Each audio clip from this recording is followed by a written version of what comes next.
Godine 1966. brod vredan mnogo miliona dolara po imenu Kraljica Barnabe zaustavio se u jednoj maloj luci u Britanskoj Kolumbiji.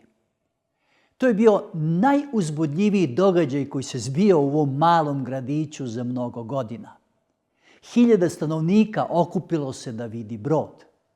I dok su stajali i divili se, on se odjednom otisnuo od obale. Naime, ljudi su preko noći popravljali brod. Neko je greškom ostavio menjač na brodskom kormilu u pravcu napred. I kada su tog jutra upalili motor, bez kapetana i bez posade, brod je odjednom krenuo svom brzinom prema stenama. Bio je sudbinski određen na propast. Niko nije bio za kormilom. Uskoro je trebalo da dođe do katastrofe. Niko nije upravljao brodom. Niko nije upravljao kormilom. Ali jedan radnik koji se brzo snašao, spustio je sidro i zaustavio brod na vreme. I kada sam slušao o tom događaju, razmišljao sam koliko je sličan tome ovaj naš svet. Da li smo mi slični tom brodu kao da nikoga nema za kormilom? Da li iko upravlja tim svemirskim brodom koji se zove Zemlja? C.M. Joe, bivši profesor sa univerziteta u Cambridgeu, je rekao: naše bombe mogu naše gradove pretvoriti u prah. Mi kao da se približavamo vremenu kada će naša zemlja biti okružena plamenom. Dr. Charles Juraj, nuklearni fizičar, opisujući nuklearno oružje, rekao je: ja ovo pišem da bi vas uplašio, jer ja sam uplašen. Svi naučnici koje poznajem su također uplašeni, preplašeni i boje se za svoj i boje se za vaš život. Mi danas imamo sposobnost da uništimo cele gradove i vi ste svedoci toga. Mnoge nacije su se upisale u nuklearni klub. Mi imamo sposobnost da uništimo sami sebe. Ko vozi ovaj brod? Da li iko kontroliše ovu planetu Zemlju? Šta nam donosi budućnost? Da li mi idemo bezglavo prema uništenju? Vodeći svetski časopisi kao što je Time prepoznaju ovaj problem. Ovaj časopis je, na primjer, opisao našu planetu kao ručnu bombu. Newsweek magazin je imao specijalan izveštaj o nuklearnom ratu. Što se tiče političara, vaspitača, naučnika, pa sve do običnih ljudi, svi smo zabrinuti. Šta nam donosi budućnost? Jedan pisac je napisao: mi se nalazimo na rubu najstrašnije katastrofe koju čovečanstvo može zamisliti. Postoje opasnosti i od nuklearnog otpada. Mi se suočavamo sa strašnom opasnošću katastrofe od nuklearnih centrala. Šta nam donosi budućnost?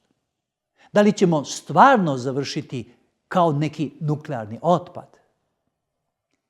Hoće li biti velikog nuklearnog uništenja? Pogledajmo jedno drugo područje. Gladi. U Africi velike vrućine dovode do izumiranja šuma i propasti žetve.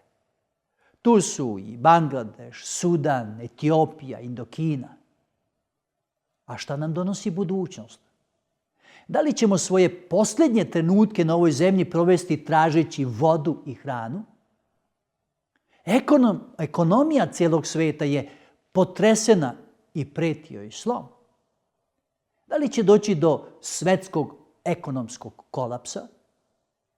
Zar nam budući događaji ne izgledaju mračno? Milioni ljudi postavljaju ta pitanja. Ljudi su zbunjeni i očajni. Brinu se. Da li će izbiti nuklearni rat? Da li će biti i dalje gladi u svetu? Brinu se za ekonomski opstanak. Brinu se zbog sve većeg porasta kriminala, nasilja, droge u svetu. Gde da nađemo odgovore? Gde da nađemo ključ da otkrijemo tajne budućnosti? Dragi moji, postoji jedna stara knjiga. Ona tačno do pojedinosti otkriva istoriju kako prošlosti, tako i budućnosti. Čitam jedan od njenih tekstova. Knjiga proroka Isaije. Pamtite šta je bilo od starine, jer sam ja Bog i nema drugog Boga i niko nije kao ja, koji od početka javljam kraj i izdaleka što još nije bilo, koji kažem namera moja stoji i učinit ću sve što mi je volja. Svetopismo ili Biblija tačno otkriva da jedina ličnost koja zna budućnost jeste Bog. I upravo biblijska proročanstva nam otkrivaju da imamo nadu za budućnost. Živi Bog uklanja zavesu i mi možemo gledati u budućnost. Mi ne treba da nagađamo. A biblijska proročanstva nam objavljuju događaje koji su se odigrali, ali i one koji su pred nama. I mi možemo imati poverenja u ta proročanstva. Jer u trajanju od 2500 godina kako su objavljena, ona su se ispunila i ispunjavaju se. Sada bih želeo da vas vratim u prošlost na jedno od najzanimljivijih proročanstava o budućnosti. To je san jednoga cara. Ime tog cara je Navuhodonosor i živeo je u 7. veku pre naše ere. Jedne noći car je otišao da spava. U toku noći je sanjao, a to što je sanjao je bilo jako uzbudljivo. Ne znam da li ste nekada usnuli san, a pre toga ste se previše najeli. Ja se ponekad setim onoga što sam sanjao, ali taj san nema nekog smisla. Ali Bog je ovom caru dao san koji je otkrivao 25 vekova istorije. San koji se tačno ispunio sve do sada. San koji je najavljivao pojavljivanje i nestajanje imperija. Ali ujutro se car nije mogao setiti svoga sna. Jednostavno ga je zaboravio. A tada je pozvao svoje mudrace i zatražio od njih da mu kažu šta je sanjao. Pozvao je astrologe, tumače snova, poznate doktore nauka onoga vremena. Ali oni nisu znali da mu odgovore. Kako da mu kažu šta san znači, kada ni on, a ni oni ne znaju šta je car sanjao? I konačno je pred njega došao jedan Božji čovek. Njegovo ime je Danilo. Ni Danilo nije mogao znati sam za sebe, već mu je to sam Bog otkrio. Pomoću tog sna Bog je i tebi i meni otkrio budućnost sa mnogo nade. Čitajmo o tome u njegovoj knjizi, knjiga proroka Danila, 2. poglavlje, 27. i 28. tekst.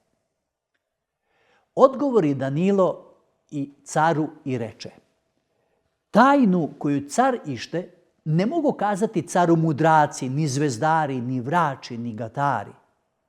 Nego ima Bog na nebu koji otkriva tajne i javlja caru Navuhodonosoru šta će biti do kraja. San tvoj i šta ti je videla glava na postelji tvojoj, ovo je. Zapazite, ne kaže možda je tamo Bog, već postoji Bog na nebu. San kojeg je Bog dao ovome caru koji nas provodi kroz 2500 godina nastajanja i rušenja carstava. I tako je to sve do posljednjih dana istorije ove planete Zemlje. Tada Danilo počinje da objašnjava. O care, U svom snu video si veliki metalni lik. Na njemu si video različite metale. Glava tog lika bila je od zlata, prsa od srebra, bokovi od bakra, noge od gvožđa, a stopala su bila pomešana gvožđem i ilovačom. A tada je car uzviknuo, upravo to sam sanjao. Setio se. A zatim si video kamen kojeg nisu isklesale ljudske ruke. I tada je taj kamen pao i srušio lik i pretvorio ga u prah i pepeo. Zatim je taj kamen počeo da raste i postoji jedna planina koja je ispunila celu zemlju. Da, upravo to sam sanjao. I šta to znači? Upitao je car. Šta označava ta glava od zlata, srebrna prsa, bakarni bokovi, gvozdene noge i stopala? A šta znači onaj kamen? Tada Danilo objašnjava san. Svaki metal označava jednu svetsku imperiju, jedno carstvo. Ti si, care, ta zlatna glava. Tvoja država Vavilon predstavlja prvo svetsko carstvo. I zaista, Vavilonjani su vladali svetom od 605. do 538. godine pre naše ere. Grad Vavilon imao je zidine koje su bile visoke 40 do 50 metara. Zidovi su bili tako široki da su se 2 kočije na vrhu zida mogle mimo ići. Na nekoliko mesta su bile kule visoke i 100 metara. Reka Eufrat je tekla sredinom grada, dakle imali su vode. U gradu su postojali takozvani viseći vrtovi koji su grad snabdevali hranom. Imali su kanal dubok 3 i širok 4 metra koji je bio oko grada i bio ispunjen vodom. Zlato je bilo uobičajena pojava u Vavilonu. Ištar kapija je vodila u grad. Originalna kapija se nalazi u muzeju u Berlinu. Imali su 12 hramova u glavnoj ulici koja se zvala Procesija. Postojao je i centralni hram obložen zlatom. On je bio posvećen glavnom bogu Belmarduku. Kip boga Belmarduka bio je u zlatnom hramu, sedeo je na zlatnom prestolu, pred zlatnim stolom, pored zlatnog oltara. Zato je Danilo rekao, Navuhodonosore, tvoja država je predstavljena zlatnom glavom. I zaista, od 605. do 538. godine pre naše ere, Vavilon je vladao svetom. Ali nije ceo lik od zlata. U 5. poglavlju proroka Danila, Valtazar, koji je bio jedan od naslednika Navuhodonosora, priredio je veliku gozbu. Bio je siguran u svoje bogove i masivne zidove grada. A onda je jedna misteriozna ruka na zidu njegove palate napisala reči: Mene. Brojio je Bog carstvo tvoje i do kraja ga izbrojio. Tekel, izmeren si na merilima i našao si se lak. Feres, razdeljeno je tvoje carstvo i dato Midijanima i Persijanima. I upravo kao što je Bog rekao Danilu, Vavilonsko carstvo je palo i došlo je drugo. Nakon zlatne glave došla su prsa i mišica od srebra. Svetopismo imenuje Vavilon i Medopersiju. Miđani udruženi sa Persijancima vladali su svetom od 539. do 331. godine pre naše ere. Istorija je sledila ovo proročanstvo u toku 25 vekova. Vojskovođa Medopersije zvao se Kir. Ali 150 godina pre nego je Kir bio rođen, u knjizi proroka Isaije čitamo sljedeće reči. Ovako govori Gospod pomazaniku svom Kiru, koga držim za desnicu, da oborim pred njim narode i careve raspašem, da se otvaraju vrata pred njim i da ne budu vrata zatvorena. Bog je proroku Isaiji imenovao 150 godina pre rođenja tačno ime vladara ovoga carstva. Naravno, postavlja se pitanje kako će ući unutra u Egipat, kako će ući u Vavilon. Navodi se da će Kir isušiti reku Eufrat koja teče sredinom Vavilona. Da će svojim trupama proći kroz korito i da će vrata biti otvorena za ulazak u grad. Zapazite, Bog imenuje Kira za persijskog vladara 150 godina pre nego je bio rođen? Da li je ovo proročanstvo tačno? Vi sada gledate sliku Kirovog cilindra. U njemu je Kir opisao način na koji je ušao i osvojio Vavilon. Slikao sam se pored njega kada sam posjetio Britanski muzej u Londonu. Prorečeno je da će Vavilon pobediti Jerusalim i tako je bilo. Prorečeno je da će Kir pobediti Vavilon i tako se ostvarilo. On će dozvoliti Jevrejima da se vrate u svoju domovinu nakon 70-godišnjeg ropstva. I ovaj cilindar opisuje Kirove bitke i pobjede. Dragi moji, Svetopismo nije obična knjiga. Svetopismo je poruka od samoga Boga.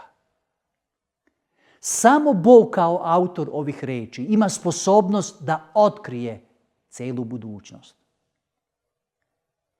Zlatna glava predstavlja Vavilon, srebrna prsa Medopersiju. Ali Bog daje najavu i narednog carstva u 39. tekstu. A nakon tebe nastaće drugo carstvo manje od tvog, a potom treće carstvo bronzano koji će vladati po svojoj zemlji. Doći će sljedeće medeno carstvo. Koji narod je savladao Miđane i Persijance? Bilo je to Grčko-Makedonsko carstvo. Pod vođstvom Aleksandra Velikog 331. godine dolazi novo carstvo. I njegova imperija se proširila po Sredozemlju.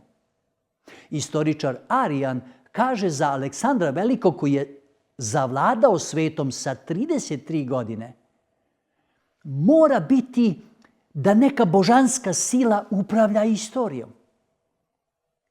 Samo Svetopismo imenuje Grčku. Stotinama godina pre Arijana u Danilovom proročanstvu u 8. poglavlju Biblija imenuje Vavilon i Medopersiju. Imenuje čak i vodećeg vladara tog carstva i to 150 godina pre njegovog rođenja. Bog imenuje i Grčku. Ali, da li je trebalo da grčke armije vladaju zauvek? 168. godine pre naše ere rimske armije savladale su grčku vojsku. I Svetopismo to 4. carstvo opisuje simbolom gvozdenih nogu. Ono će lomiti imperije pred sobom. Najpoznatiji istoričar Rimskog carstva bio je Edward Gibbon. On je proučavao Danilovo proročanstvo iz 2. poglavlja i kada je pisao knjige Uzdizanje i propast Rimskog carstva, Gibbon je rekao sljedeće. Slike zlata, srebra i bakra, sve je to bilo slomljeno pod moćnom rukom Rima. Vavilon, Medopersija, Grčka, Rim. Sve je prorečeno u Svetom pismu. Ali gledajte, možete reći, pa sve je to samo nagađanje. A kako bi to moglo biti? Kako je Sveto pismo moglo da imenuje sva ta carstva unapred, ali sada dolazi nešto što je najuzbudljivije u ovom izveštaju. Šta znate o Rimskom carstvu? Da li je nastalo posle toga neko peto po redu? Rimska imperija se podelila. Vi znate da su varvarska plemena došla sa severa i zavladala delovima Rimske imperije. Da li znate da je i to bilo prorečeno? Kada bih ja proricao, ja bih možda rekao zlato, srebro, bakar, gvožđe, cink, aluminijum. To je sasvim logično, zar ne? Jedna država propada, a umjesto nje dolazi druga. Ali zapazite tačnost Božjeg proročanstva. Iako su bile 4, Svetopismo beleži da će se ovo 4. podeliti i to na 10 delova. I još nešto. Da će, kao što su gvožđe i glina, a različite čvrstine, tako će i države nastale iz Rimskog carstva biti neke jače, a neke slabije. Jedno od najčudnijih proročanstava koji su ikada bili izrečeni kažu da će carstvo biti podeljeno. Iako je bilo pokušaja da se carstvo ujedini, ipak nisu uspjeli. Kao što se gvožđe i glina ne mogu sjediniti, tako se i ponovno ujedinjenje neće dogoditi. Vraćamo se u knjigu proroka Danila, 2. poglavlje, 43. Ali neće prionuti jedan za drugog, kao što se gvožđe ne može smešati skalom. Vi znate da je Rim vladao od 168. godine pre naše ere, pa do 476. godine naše ere. Nakon 500 godina vladavine došlo je do raspadanja. Već 351. došla su varvarska plemena sa severa. Došli su Alemani i zauzeli deo Evrope. Francuzi su zauzeli deo Evrope koji mi sada znamo kao Francuska. Anglosaksonci, današnja Engleska. Svevi, današnja Portugalija. Vizigoti su naselili današnju Španiju. Alemani, današnju Nemačku. Granice su se u toku Prvog i Drugog svjetskog rata menjale, ali podela je ostala. I to je prorečeno. Završavamo taj 43. tekst. A što si video gvožđe pomešano s kalom lončarskim, to će se oni pomešati sa semenom čovečim, ali neće prionuti jedan za drugog, kao što se gvožđe ne može smešati s kalom. Zapazite, neće prionuti jedan za drugoga. Nikada više narodi Evrope neće biti sjedinjeni pod jednom vlašću. Mi danas govorimo o Evropskoj uniji, ali to je trgovinska razmena, ali ne i političko jedinstvo ili jedna vlast. U toku cijele istorije postojali su pokušaji da se Evropa ujedini. Na primjer, jedan od načina bio je ženidbom i udajom, ali se to nije ostvarilo. Karlo Veliki je želeo da ponovo osnuje veliku Rimsku imperiju. Ali Bog je rekao, neće prionuti. Karlo V, Napoleon isto tako. U to vreme Napoleon je izjavio, ja ću osnovati Evropski apelacioni sud. Biće jedna vlada, jedan jezik. Ali kada je izgubio bitku kod Waterloa 1815. godine, morao je da prizna, svemogući Bog je bio suviše moćan za mene. Svetopismo je zabeležilo božansku izjavu i tako je trebalo da bude. Vi znate da su i vojskovođe u Prvom i Drugom svjetskom ratu, kao što je bio Hitler i Mussolini, želeli da sjedine Evropu pa da pokore ceo svet. Ali ne zaboravite neće prionuti jedan za drugoga. Vavilon, Medopersija, Grčka i Rim i podeljeno Rimsko carstvo. A šta donosi budućnost? Koja je sljedeća sila koja će zavladati svetom? Da, postoje pretendenti. Da li će to biti jedna od današnjih velikih supersila? Podsjećam vas, nakon svih carstava dolazi kamen. Kamen? Kakav je to kamen koji je isklesan bez ljudske ruke? Da li je to uništenje u nuklearnom ratu? Danilo 2:44. A u vreme tih careva Bog će nebeski podignuti carstvo koje se do veka neće rasuti. I to se carstvo neće ostaviti drugom narodu. Ono će satrti i ukinuti sva ta carstva i samo će stajati do veka. To je nebesko carstvo Isusa Hrista. Da li možemo gledati s poverenjem u budućnost? Dragi moji, ovaj svet nije prepušten ljudskim rukama. U toku svih vekova Božje proročanstvo dato preko proroka Danila se ispunjavalo. I onda kaže da u vreme kada budu pokušaji da se sjedine Evropa, u vreme kada se budu pokušavali rešiti nagomilani nerešivi problemi, kada celokupna civilizacija počne da se ljulja, nešto će se dogoditi. Podsjećam vas da ovaj lik ima ilovaču u svojim stopalima. Ona lako puca. Čovečanstvo danas podrhtava i ide ka propasti. Mnoštvo ljudi je u strahu, bojaći se nuklearnog rata, propasti ekonomije, gladi. Ali Sveto pismo kaže da ovaj svet nije u ljudskim rukama. On je u Božjim rukama. Čitam reči apostola Pavla zapisana u Titu poslanici.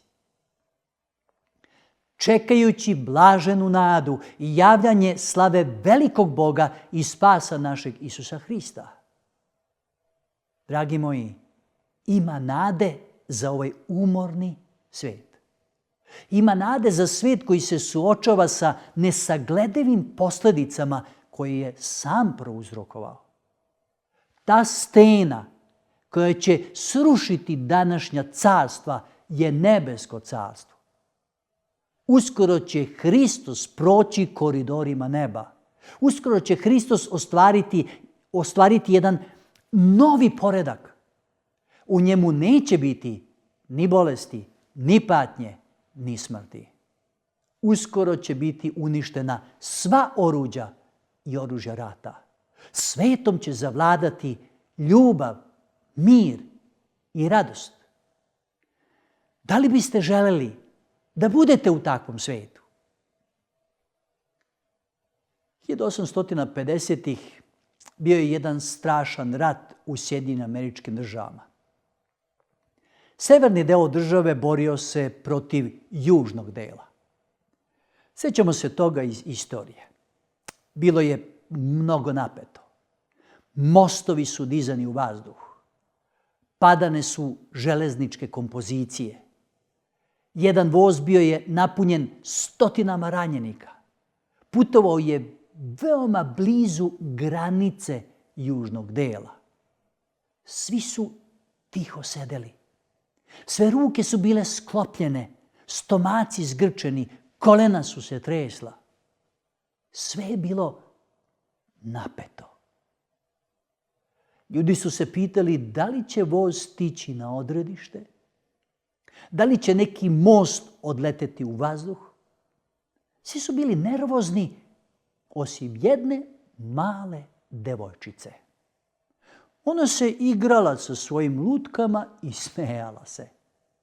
A tada je jedan starac rekao, smiri se, zar ti ne znaš da ovaj most sve može da odleti u vazduh i možda nikada nećemo stići kući.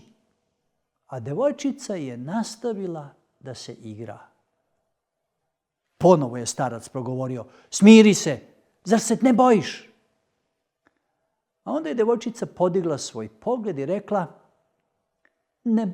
ne bojim se. A zašto? Uslijedilo je pitanje. Ne bojim se zato što je moj tata vozovođa i on je obećao da će nas dovesti kući. Kakva sigurnost? Dragi moji, Bog, nebeski Otac, upravlja svemirom. Ovaj svet neće biti razoren u nekom nuklearnom ratu. Isus Hristos će doći i odvesti nas kući. Budućnost je blistava sa mnogim obećanjima. Ja želim da budem tamo. A vi? Umoran sam od slušanja o ubistvima, gladi, bolesti, društvu u kojem ljudi mrze, gde padaju granate i fijuču meci, gde su ulice premazane krvlju. Ja bih želeo da budem u novom svetu, gde vlada mir, pravda, ljubav. To je 5. svetsko carstvo. Da li želite da budete u njemu? Znam da je pitanje izlišno, ali neka Gospod zaista bude sa vama.